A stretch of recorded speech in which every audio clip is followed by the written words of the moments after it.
And we're trying this again for I don't know how many times, but we're gonna try again. This is Here Comics finally doing something with this manga. Like I said it in one of my old videos, my older videos. This is Kashimashi, Girl Meets Girl, take whatever. But anyway, reading from I made a script for this, several weeks ago, and I'm going to go from that. So excuse me, please excuse me while when I take pause to turn pages and things like that.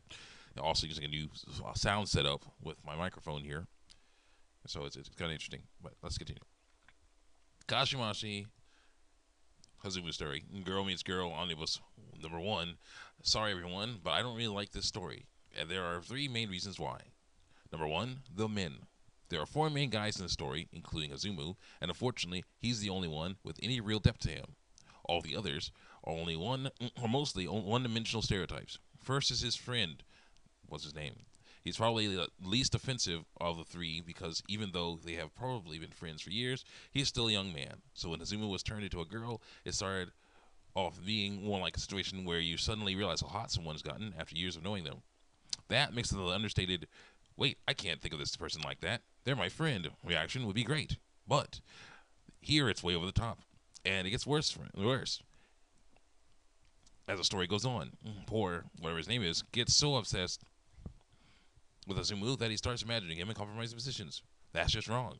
And what's worse is there are two actual girls that hang out with him, and yet he's almost all about his dude bro friend who was turned into a girl by accident. Whatever his name is, only issues are annoying. There are nothing compared to the worst male character in the story. I, of course, am talking about Hazumu's dad. Now, a character with a comedic edge to him can be great, if written well, but this guy is horrible, mainly because almost every scene he's in involves him obsessing over how his son is a girl now.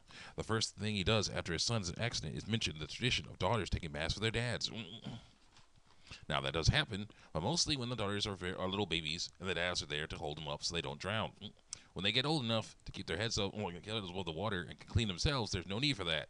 This is so wrong that it makes me worry for Izumu. With a dad like that, with a dad like this, it's not safe for him in his own house. Man, this story could have used a dad who actually cared that his son just got in an accident. Had an accident will never be the same again. But instead, we get a dad who appears in the scene, says something stupid and wrong, gets knocked out by the mom, and dragged away. Nice. Next is the best, quote unquote, man in the whole story so far. The alien who actually caused Suzumu's accident. Because that makes sense. I call him the best, quote unquote, because the creative team clearly wants him to be. He's the smartest. He can turn invisible, and he even has a giant spaceship that can turn into a silly, cute cartoon girl. The main reasons I don't like him that means I don't like him. Reason I don't like him is that he's a Deus Ex Machina, also known as something that can do whatever the creative team wants without being bound by the reality of the story. And he has the annoying habit of giving good advice and comparing his advanced society with our own. There was one time when Hazumu was wondering if he would have to date guys now, big guys, because he's a girl now, and the alien dude was actually shocked that our society frowns on members of the same sex mating with each other. Obvious jab at traditional family values is obvious. Dang. And remember, he's the one who caused Suzumu's accident. That fact gets even more annoying once you find out why. Why he actually came to Earth. He eventually tells our main character that his people are way more advanced than us in about every way. So they decided to purge their own emotions so they won't destroy the galaxy with their awesome weaponry. But that has made it so they can't love. And he came to Earth to study humans so his people can learn how to love again. Aw, you poor jerks. That totally makes up for almost killing a guy with your ship and then accidentally making him female when you saved him. He also became a teacher at Hazumu's school so he can be in the book even more. If it wasn't for Hazumu's dad, this guy would be my most hated character. The best thing about him is this ship, Jambu. As I said before, it can transform into a cute cartoon girl, fly, turn invisible, and actually has a mind of its own. There are a lot of cute scenes of this thing, and some really annoying ones because of all the fan service. I'll talk more about that later. Right now, it's time to talk about the second biggest reason why I don't like the story. The girls. There are 5 main girls in this story so far. 6 if you count Jamfu, but I already talked about her. First is Tamari. She's a cute tomboy, kind of like Misty from Pokemon. And she and Hazumu have been friends ever since they were little. In fact, she used to protect him from other kids when they would bully him for being too girly. Sadly, there's even an annoying payoff for this awesome flashback. Making sure the microphone's still plugged in. That's how I last time. Wasn't plugged in. Like someone got unplugged, so it wouldn't work. Right? Let's go. She goes on, that's what's right. But yeah, this girl is amazing, even though she somehow worries that she's not girly enough. And then we have Yoshuna. She is the one. She is one of the most beautiful girls in Hazumu school, and she plays the flute so well that our hero could not help but be drawn to it. And even though she's almost always alone, she has befriended our hero because she likes how kind he was to the plants he's growing for the school's garden club. When Azumu's friend, whatever his name is, told him to tell the raven-haired hottie that how he was hot for her, she quickly turned him down and ran away in tears. At this point, I wondered why she would do that. What my face here? There we go. Maybe do that. And I was actually looking forward to finding out. Unfortunately, it's nowhere near as good as it could have been. Now, before I tell you what it is, I wanted to talk about what I hoped it would be. This scene, plus many others later, made me think that Yasuna was afraid of men. Think about it. After rejecting Kazumu's request to be his his girlfriend, she is lying on her bed with tears in her eyes, continually saying that she's sorry to our hero in her mind. Then she says, "If only you were a girl." At first, I was annoyed by this. It seemed like an obvious reveal of a girl's homosexuality is an obvious thing. But then I asked, why would she want to be with girls instead of guys? Maybe because she feels safer around them? But later, after the alien dude became a teacher and was collecting drawings from everyone, he told Azumu that the homegirl doesn't see him as a normal person. In fact, according to the drawing of the class it gave him, she doesn't see any man as a normal person. The girls, you see, the girls in the pictures were well drawn, but the boys are all faceless. This is an awesome twist to me. This poor girl was probably abused by a man when she was younger, so now she thinks that all men are monsters. Then she meets Azumu, a young man that is different than all the rest, because he actually seems like a nice guy. But when he tells her he wants to be her man, she rejects him because she doesn't want to be hurt again. I was really looking forward to seeing how things turn out. Maybe she would learn that it's what's on the inside that counts, and that not all men are bad. Good lessons for everyone to learn nowadays. Unfortunately, that's not the case. The reason why Yoshina can't see men's faces is because she has some sort of condition, and she's had it ever since she was a little girl. There was actually a panel in the book where she's being carried by her dad, and even though she's happy, she can't see his face. She later tells Azumu that she could sort of see his face because he's different from all the other guys. When he asked her to meet his girl, she turned him down because she was afraid that her condition would flare up and she wouldn't be able to see his face either. But now that she's a girl, bullcrap. This condition turns a character that could have been awesome into one that's super lame. Because it's a condition instead of the way she's responding to something that happened to her, she can't control it. And even worse, she's not even trying to fight it. It would have been so cool if she had said something like, "I don't care if I can't see his face. I'm going to hang out with him anyway because he's a nice guy." But instead of she's taking the easy way out. This makes her like the jerks in movies that ignore the heroes because they're so plain. Once they get makeovers, of course, the smart heroes turn down their requests for second chances. Why? Because those jerks are so shallow. It's the same thing here. Yoshino only wants to be with Izumu because it looks better now. This ruins a character that could have been awesome and messes up the silly love triangle that weaves its way throughout the story. The only enjoyment I got from this thing was when Azuma was focused on Tamari. When he was going out with Yoshuna and Tamari was feeling bad about it, I felt sorry for her because I knew she deserves better. It's like on Ice Age when Sid asks Manny who he likes better, and Manny says, "Sorry, Sid, it's Diego. It's not even close." And there was only actually a moment on the Yoshuna date when Tamari called him to do his cell phone. And to be fair, this wasn't really a date. All three of them were supposed to go to this music park, but Tamari found out that she had some sort of sport boot camp at the last minute. Anyway, Yoshuna grabbed his hand before he could get the phone to his ear, and begged him not to answer it. Now, if it were me, I would have told her that I have to answer it because it could be important, because it could be Tamari. But instead, our hero relents and ignores a call from one of his oldest friends. Bullcrap. And it doesn't end there. On the Tamari date, Hazumu was having fun, but he's also wondering how Yoshina is doing. Listen, kid, this girl only wants you for your body. Tamari actually likes you because you're an awesome guy.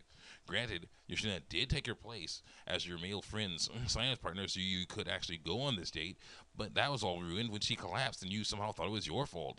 Kid, she's the one who came to school sick or didn't eat when she should have. And the alien dude was right there. With his medical skills, he could save her from just about anything. This love triangle is one of the worst things in the story, mainly because the creative team keeps making it more important than it really should be. There was actually an episode where Hazumu remembered when he was a little kid, and he had to choose between two types of cotton candy. He didn't choose in time and lost both of them. Later, you see Tamari walk over to him while holding a stick of white cotton candy. Make the screen up. Holding a stick of white cotton candy. Obviously, white cotton candy. And then you see Ashina walk over while holding a stick of pink cotton candy. Obvious allegory is obvious. And then there's the time after a particularly turbulent episode when our hero actually asks God if what just happened was a sign from him that he doesn't have to choose between the girls yet. Kid, you were turned into a girl by aliens. I can't take your story seriously after something like that happens. Also, you never prayed to God before or since this incident, so obvious Jabby religion is obvious. Yeah. And that was the biggest problem with that. It's the biggest problem I have with those girls. What about the other ones? Well, there's the creepy one with glasses who says she just likes to watch things happen. There's a silly female teacher, and there's Suzumu's mom. Unfortunately, none of these ladies are very important to the story. I actually almost forgot about the girl with the glasses because she doesn't really do anything except peep at other people and drag heavy sacks around sometimes. All the silly teacher does is come into a scene, say something, and fall over. Also, obvious hate of 35-year-old virgins is obvious. What the heck? And then there's the mom. Well, she was the moral compass during the cotton candy flashback, but no, she's not very important here either. After her first reaction to finding out that her son has been turned into a girl, all she does is come into a scene, knock the dad out when he says something stupid and wrong, and drag him away. Now, if she was a nice, complicated character who actually cared that her son had been in an accident and will never be the same again, then this would be okay. But like the dad, that's not the case. She actually, scripts flop all over the place. She actually says she always wanted a girl, and she just happens to have a bunch of girls' clothes for the occasion. This is a good way to introduce the biggest problem I have with this story. It's convenience. Now, don't get me wrong. Some convenience in the story is fine. Take a superhero team like the Power Rangers, for example. This team has both male and female members, and every now and then there will be challenges that the men can't handle, but the girls can, and vice versa. I'm okay with this, because it takes the story in interesting directions. In Kashimashi, this got way out of hand. Let's look at Hazumu's accident, for example. Yashuna had just rejected him, so he ran off to a place where he felt he could be left alone, so he could think about his life. Now, he could have gone home or to a friend's house, but he chose to go to this mountain trail where he goes to pick plants he likes to grow at his school's gardening club. That by itself isn't a problem. The next part is. Eventually, night falls, and our hero has made his way to the top of this cliff. A cliff so high that you can see a good portion of the town, or the city below. And with all the lights twinkling, it's a beautiful sight. And then he sees a shooting star. It was very inspiring. And then he sees a shooting star. It was very inspiring, and I hoped that our hero would feel the same way. But then he see people from this book's version of NASA freaking out about an object that's coming into the atmosphere that is over 2,000 meters long. A panel or so later, we see the most epic picture in the book. Our poor little hero is reeling backward in utter shock because of the gigantic silo-shaped objects flying right at him. At this point, I could say something about how quickly the story seems to have ended, but seeing as I've read this story before, I know it doesn't end here. But before we go on, let's break down this plot point a bit. You have a young man who just got his heart broken. He runs off to someplace secluded so he can think about his life, and he's not paying attention to his surroundings. This is a great setup for an accident, and if it had been a more realistic accident, then I would have no problem with it. Check the microphone. No problem with it. But instead, we have an alien ship that appears suddenly, is over 2,000 meters long, and is moving fast enough to hit a guy before he can get out of the way. Then again, if this had been something more realistic, then he would have died. So it's a good thing that it was an alien spaceship with alien on it that was able to save our hero, but somehow made him female down to his DNA. And the convenience doesn't stop there, folks. His parents always wanted a girl. There's Ashuna and her man-hating condition, and even the fact that Hosumu was always seen as very girly all throughout his life. The only thing I liked about that was this flashback where Tamari had defended him from bullies, and he was so happy that he said he wanted to be her bride. She told him that he couldn't because he's a boy, and he was sad about this, but then Tamari said he could be her groom, and that made him feel better. And I was okay with this. He's a little kid here, so he doesn't know the right term to use yet. But after that flashback, he tells Tamari that seeing as he's a girl now, he can be her bride. A line so cheesy that both Tamari and I rolled our eyes at it. And don't forget about all that fan service. Because he's a girl down to his DNA, they have scenes like him wearing swimsuits, going bra shopping, and the alien dude's cartoon girl ship cuddling with him in bed and commenting on how soft he is. There is a story I read after this called Bravo Girls. I won't be reviewing it here because it's mostly just silly plots. that only serve to get the girls out of the book into compromising positions and revealing clothes. But in that story, it's okay. There's no serious commentary on gender roles or anger toward religion in there. It's just a lighthearted romp. But in this story, with its heavy-handed attempts to show us how wrong it is to discriminate against someone's relationship because they're the same gender, doesn't work. It's alright with this heavy-handed. Because of all doesn't work. It doesn't work because of all the other stuff. I only counted one time where the tone of the story worked with the heavier themes of the story. Azuma and friends are hanging out on a beach. After some silly scenes, he decides to go get some drinks for everyone. After a while, his male friend decides to go looking for him because he's taking a long time to come back. During his search, our hero suddenly runs up and locks arms with him. Before what's his name can ask why, two knucklehead guys who are obviously chasing him stop short, curse the fact that she really does have a boyfriend, and walk off to go harass someone else. This scene really drove home how crazy it can be for a girl nowadays, and also had some great dialogue from our hero's main male friend, who marveled at how, if he didn't know who Azuma was, he probably would have mistaken him for an actual girl too. If the whole story had been like this, then it would have been awesome. But because they have a boy with a convenient sex change, a girl with a convenient man-hating condition, and a story with convenient fan service all throughout it, Kashimashi is a story I never want to read again, unless it's to point out the flaws or lament over what it could have been. Well, now that this review is over, it's time for me to go on from something that I said I would do on New Year's to something about Christmas. Until then, check me out on YouTube and DeviantArt. And yes, I know I used masculine pronouns when I talked about Hazumu. Sorry to whoever didn't like it, but he was a boy that was turned to a girl by accident. If you had gotten it done on purpose, then it would literally be a different story. And also, I found the name of the boy. His male friend is Asuta, I think. Asuta, yes, it's in the book. Asuta. But it's his only male friend, and he's not, that important to the story, unfortunately. So, that's the way it worked. So, check me out on YouTube TV Nerd. And also, I know this is not the whole entire story. There's more story coming. This is only the first omnibus. I saw there was a second one, and I might get that and actually review that. But unfortunately, this is, even if the story does a total 180, I don't think it will. This is like, the direction the story's headed is just so convenient and just, just here you go. Here's some stuff that certain people don't like because their belief systems are different. So it's just like it's just the way it is. Well, and also about that stuff I'm gonna do about the Christmas. There's like this novel called The Gifts of Christmas, and I will do that eventually. But right now I'm working on a script about comparing, about how I believe Sonic 2006, Sonic Boom is better than Sonic 2006. Because people have been saying, kind of compare these two games to each other and saying that Sonic Boom is worse than Sonic 2006, things like that. And I gotta just set the record straight here. So yeah, I'll be doing that. Then maybe eventually I'll be getting to Gifts of Christmas, the Christmas thing. See you next time.